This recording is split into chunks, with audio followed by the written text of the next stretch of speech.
आइए दोस्तों देखते हैं आज की वीडियो में साझेदारी के टॉप 3 क्वेश्चन देखते हैं।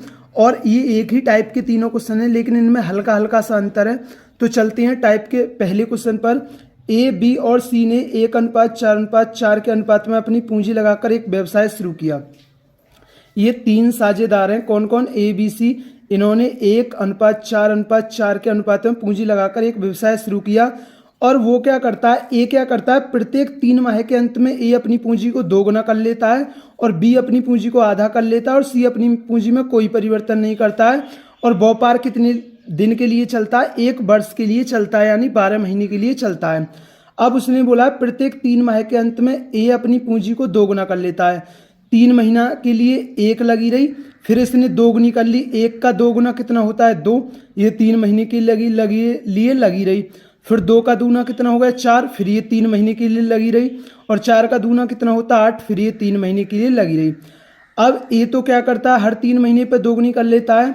और बी क्या करता है, हर 3 महीने पर अपनी पूंजी को आधा कर लेता है। तो पहले 3 महीने के लिए 4 लगी रही, फिर 4 का आधा कितना कर लिया? 2। फिर ये 3 महीने के लिए लगी रही। फिर 2 का आधा कितना होगा? 1। ये 3 महीने के लिए लगी रही। फिर 1 का आधा कितना होगा? 0.5। ये 3 महीने के लिए लगी रही। और सी अपनी पूंजी में कोई परिवर्तन नहीं करता है, मतलब सी का तो 4 ही रुपया 12 महीने के लिए लगा रहता है। अब मैं देख लेता हूं इनका लाभ कितना है, क्योंकि लाभ बराबर होता है पूंजी गुणा समय। पूंजी 1 थी, समय की गुणा कर दी, तो अब ये क्या है? लाभ। तो मैं इन्हें जोड़ लेता हूं। 3 एकन 3 और 3 दूनी 6 और 4 तिया 12 और ये कितना आ गया? 8 तिया 24। तो ये कितना हो गया? 36 और 6 42 और 3 45। तो कुल लाभ कितना है? 45 है ए का। और ये कितना हो गया? 3 चौक 12 और 2 तिया 6, 3 एकन 3 और ये कितना होगा? 1.5। तो इसे जोड़ोगे तो ये कितना होगा? 12 6 18 और 3 21। ये कितना होगा? 22.5 और ये कितना होगा? 12 चौक 48।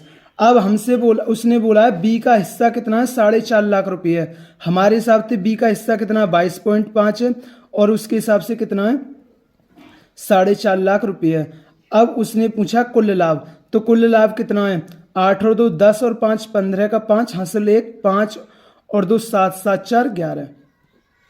तो कुल लाभ है, कुल लाभ कितना है? ये है 115.5। तो मैं 115.5 की गुणा कर देता हूं, क्योंकि हमसे क्या पूछा? कुल लाभ पूछा है। देखिए पॉइंट से पॉइंट कट गया। अब और उसने पूछा कुल लाभ लाख रुपए में, तो लाख रुपए में पूछा है तो मैं यहाँ 1 लाख का भाग दे देता हूँ, क्योंकि ये तो रुपए में लेकर के आएगी, लेकिन उसने लाख रुपए में बोला, इसलिए मैंने क्या कर दिया? 1 लाख का भाग दे दिया। देखिए 4 जीरो से 4 जीरो कट गई और इसे काट लेते हैं। मैं काट लेता हूँ इसे, 45 से ही काट देता हूँ। 45 पंजे 225 होता है और 5 से इसे काट लेता हूँ। 5 दूनी 10 5 तिया 15 5 एकन 5 और 10 का इसमें भाग लग जाएगा। 10 में इसका भाग लग जाएगा तो कितना आ गया? 23.1 लाख। तो कुल लाभ कितना था? कुल लाभ था 23.1 लाख रुपए था। तो ये क्वेश्चन समझ में आया होगा। अभी 2 क्वेश्चन और देखते हैं, जिससे ये टाइप आपके और अच्छी तरीका से क्लियर हो जाएगा। तो देखते हैं, नेक्स्ट क्वेश्चन है ए, बी और सी ने एक व्यवसाय में 8:3:9 के अनुपात में पूंजी का निवेश किया। प्रत्येक तिमाही के अंत में ए अपनी पूंजी को आधा कर लेता है। अब क्या कर रहा है? ए अपनी पूंजी को आधा कर लेता है। और देखो व्यापार कितने दिन के लिए चला है? 1 वर्ष के अंत में, मतलब 12 महीने के लिए व्यापार चला है। तो 3 की गुणा कर दी। फिर क्या करता है? प्रत्येक तिमाही के अंत में आधी कर लेता है। तो 8 का आधा कितना होगा? 4 और फिर 4 3 महीने के लिए लगी रही। फिर 4 का आधा कितना होगा? 2। ये 3 महीने के लिए लगी रही। और 2 का आधा कितना होगा? 1। ये 3 महीने के लिए लगी रही। और बी अपनी पूंजी को 2 गुना कर लेता है। हर 3 माह में बी अपनी पूंजी को क्या कर लेता है? 2 गुनी कर लेता है। अब 3 का 2 गुना कितना होगा? 6। फिर 3 महीने के लिए। और 6 का 2 गुना कितना होगा? 12 3 महीने के लिए। और 12 का दूना कितना होगा? 24 3 महीने के लिए लगी। और उसने बोला है सी अपनी पूंजी में कोई परिवर्तन नहीं करता, मतलब सी की तो 12 महीने के लिए 9 ही लगी रहती है। अब आप इन्हें जोड़ लीजिए, इनका कुल लाभ कितना आ जाएगा? 8 तिया 24 4 तिया 12 और 2 तिया 6 3 एकन 3। तो ये कितना आ गया? 4 और 2 6 और 6 12 और 3 15 का 5, तो ये आ गया 45 और ये कितना आ गया 3 तिया 9 और 6 तिया 18 और 12 ती 36 और 24 ती कितना होता है 72। 6 और 2 8 और 8 16 और 9 कितना होता है 25 का 5 हासिल 2 7 3 10 और 11 और 2 13, ये कितना हो गया 135 और 12 निम्मा कितना होता है 108। 12 निम्मा कितना होता है 108। सी का कितना है अनुपात 108 है, इसका कितना 135 है, इसका कितना 45 है। अब हमसे पूछा है सी का भाग कितना है 9,60,000 है, 9,60,000 है, तो लाभ में बी का भाग कितना है, तो लाभ में बी का भाग कितना है, हमें सी का दिया है, सी का हमारे हिसाब से भाग कितना है 108 और उसके हिसाब से कितना है 9,60,000, उसके हिसाब से कितना है 9,60,000। तो हमसे पूछा बी का भाग कितना है, बी का भाग कितना है 135, तो मैं यहीं 135 की गुणा कर देता हूँ। अब बस आपको काटना अच्छी तरीक़ा से, काटने में कोई गलती नहीं करनी है।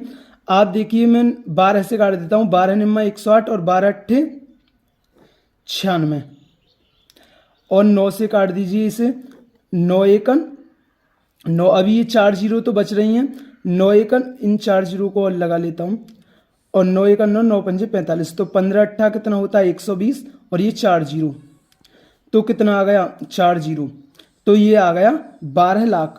तो उसने पूछा है लाभ में बी का भाग कितना था, तो लाभ में बी का भाग कितना था 12 लाख था। तो ये भी क्वेश्चन समझ में आया होगा। अभी लास्ट क्वेश्चन और देखते हैं, ये लास्ट क्वेश्चन इन क्वेश्चनों से थोड़ा अलग है, तो इसे भी देखते हैं, पर इसी टाइप का है। तो देखते हैं वीडियो का तीसरा क्वेश्चन है, ए बी और सी ने 1/3 1/6 और 3/4 के अनुपात में अपनी पूंजी के साथ एक व्यवसाय शुरू किया। अब पहले तो मैं इस बटे को ख़त्म करता हूँ। आपको बटा कैसे ख़त्म करना है, 3 6 और 4 का एलसीएम लेना है। 3 6 आपको बटा कैसे ख़त्म करना है, ऐसे करना है ख़त्म, 3 6 और 4 का एलसीएम कितना होगा 12, तो आपको 12 की गुणा कर देनी है, तो आपका बटा ख़त्म हो जाएगा। तो ये कितना होगा 3 चौक 12 और ये कितना होगा 6 दूनी 12 और ये कितना होगा 4 तिया 12 3 तिया 9, तो ये क्या आ गया अनुपात आ गया। अब बोला है उसने ए अपनी पूंजी, अब उसने बोला है प्रत्येक तिमाही के अंत में ए अपनी पूंजी को आधा कर देता है। तो प्रत्येक तिमाही के अंत में आधा कर रहा है, तो कितना कर लिया 2, ये फिर 3 महीने के लिए लगी रही, फिर कर लिया 1, फिर 3 महीने के लिए लगी, फिर 1 का आधा कितना होगा 0.5 3 महीने के लिए लगी रही। और बी अपनी पूंजी को 2 गुना कर देता है, तो 3 महीने, हर 3 महीने पर बी अपनी पूंजी को 2 गुना कर दीजिए। 2 का दूना 4 होता है 3 महीने के लिए, 4 का दूना 8 3 महीने के लिए और 8 का दूना 16 3 महीने के लिए। और सी अपनी पूंजी को अपरिवर्तित रखता है, तो ये तो अब 12 महीने के लिए 9 ही रखता है हर महीने के लिए, मतलब हर महीने 9 ही रहती है इसकी, तो 12 महीने के लिए इतनी हुई। अब उसने पूछा वर्ष के अंत में कुल लाभ में ए का हिस्सा दे रखा लाख में, तो सी और बी का हिस्सा भी लाख रुपए में पूछा है। तो पहले तो इन्हें जोड़ देते हैं, इनके लाभ को, कुल लाभ को 4 तिया 12 और 2 तिया 6 3 एकन 3 और ये कितना होगा 1.5, तो ये इसे जोड़ोगे 12 6 18 3 21, तो ये हो गया 22.5। अब इसे भी करो, 3 दूनी 6 और 4 तिया 12 और 8 तिया 24 और 16 ती 48, तो ये जोड़ो, ये कितना हो गया 8 8 4 12 12 और 2 14 और 6 20 की 0 और 4 और 2 6 और 7 और 2 9, तो ये कितना आ गया 90। अब 12 निम्मा कितना होता है 108। अब हमसे वो पूछा है वर्ष के अंत में कुल लाभ में ए का हिस्सा कितना है 2.5 लाख है, तो हमारे हिसाब से ए का हिस्सा कितना है 22.5 है और उसके हिसाब से ए का हिस्सा कितना है 2.5 लाख है। तो उसने पूछा है सी लाभ में सी और बी के हिस्से में कितना अंतर है, तो कितना अंतर है इनके में 18 का अंतर है। कितने का अंतर है 18 का, तो 18 की वैल्यू हमसे पूछी है। अब देखिए पॉइंट से पॉइंट और 25 निम्मा 225 और 9 दूनी 18, तो बी और सी के लाभ में कितने का अंतर है 2 लाख रुपए का अंतर है।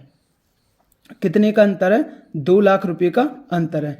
तो दोस्तों मैं उम्मीद करता हूं वीडियो के ये तीनों क्वेश्चन समझ में आए होंगे और ये तीनों ही क्वेश्चन बहुत ही इंपॉर्टेंट थे। तो दोस्तों अगर ऐसी ही वीडियो के लिए हमारे चैनल को सब्सक्राइब करें और वीडियो को अपने दोस्तों के साथ ज़रूर शेयर करें। थैंक यू दोस्तों।